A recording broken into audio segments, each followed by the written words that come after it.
going into a little bit of a different article here.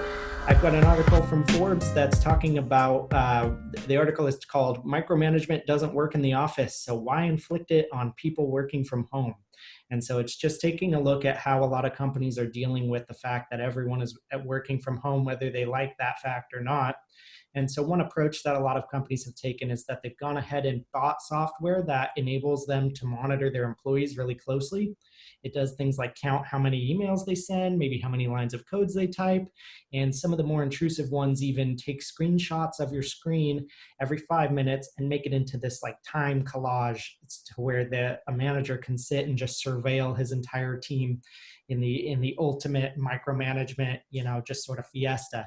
And so I wanted to kind of talk to you guys a little bit about, what are some ways that businesses can deal with these changing times and maybe still get productivity out of their people without micromanaging them to the point of complete like draconian, control.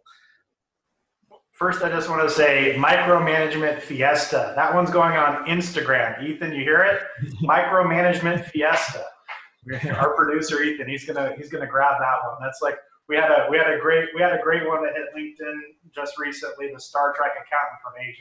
So we're so now we've got the Micromanagement Fiesta from Charlie. That's awesome. Yeah, I think it's just crazy to me that somebody would even like want to do that. If I had to do that with my team and felt, or if I felt the need that I had to like have this software that was taking screenshots and monitoring what they were doing on their computers at home throughout the day, I would poke my eyes out. I'm already lost. I'm already doing something way wrong if I feel like I need that. So that's just a crazy notion to me. And I think it's interesting when we talk about micromanagement in the digital age. There's a lot of digital tools that can let you be crazy, I guess, if you want to. But at some point, seems like this should be the opportunity for people to learn how to lead better and lead toward ultimate outcomes and value-driven outcomes rather than micromanaging individual tasks. I think it really depends on first of all, who you're managing, and I think maybe their expertise level. I can give an example, like in the construction trade, for instance, a lot of people are paid on like piecework. So if you're like a finish carpenter or something like that, you get paid for how many linear feet of crown molding you did, or a bricklayer, how many bricks you actually laid. You get paid piecework for that because they have like a standardized amount for bricklayers or for finish carpenters. What you don't have piecework for is like the lonely construction helper or the guy that does cleanup or something like that, a very manual job that doesn't require much skill, and that's usually a lower paying job. Now that person does need to be accounted for during the day. Not that you need to, there's styles to how micromanagement you can be, but his whereabouts and activities need to be known about, because normally he's doing very different things and needs to be accountable for those hours during the day that you're paying for him. Whereas the guy that has more experience, a journeyman, finished carpenter, takes a lot of skill. That person knows what they're doing and they're paid on piecework anyway, so you don't care if it takes them 2 weeks to put you might care, but you don't care if it takes them 3 days to put what should have took somebody else 1 day, because you're paying for a piece of work that's completed. And I think the same thing holds true with like a professional work. If you're dealing with call center employees or, work from home, automation, answering phone calls, or fast food workers or something like that, it's much different to be able to account for their whereabouts or what they're doing on a given hour, as opposed to like a seasoned accountant or a lawyer or something that is getting a case briefing ready or a closing of the books ready or something like that. Those are two, I think, very separate things.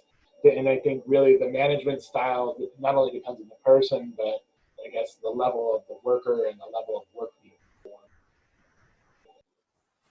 Yeah, I think that's the leveling of the workers is a very interesting point, and it leads towards this whole discussion of automation and things, right? In terms of how many jobs and for how long out there will there be those jobs that are essentially where we're using human beings as just components or cogs within a process that otherwise is the process is the competitive advantage, right?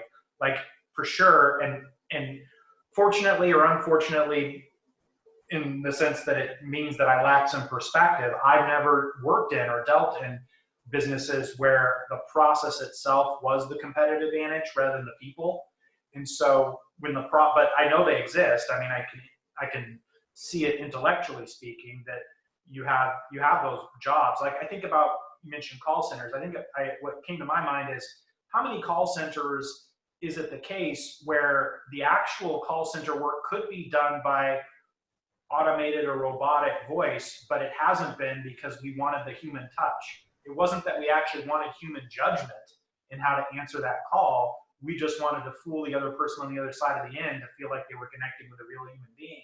And so that's why we had a human being doing that job. And I think that there's a lot of kind of jobs that are kind of like that, where essentially the process is dialed in, and the only reason we have a human being is we haven't doing something is we haven't fully mastered the technology to not have a human being doing it. And so yeah, I think that those kind of roles obviously would have a different issue when it comes to this question of at what level do you manage somebody. Well, I mean, it's a well-known fact that it's not as satisfying to sort of yell at an automated system when you're on the phone. When you call in and you're angry and you want to get somebody on the line, you need another person there to really take out your frustrations on. That's just accepted and known at this point. Well, that's a great way to end this topic and move on to the next article.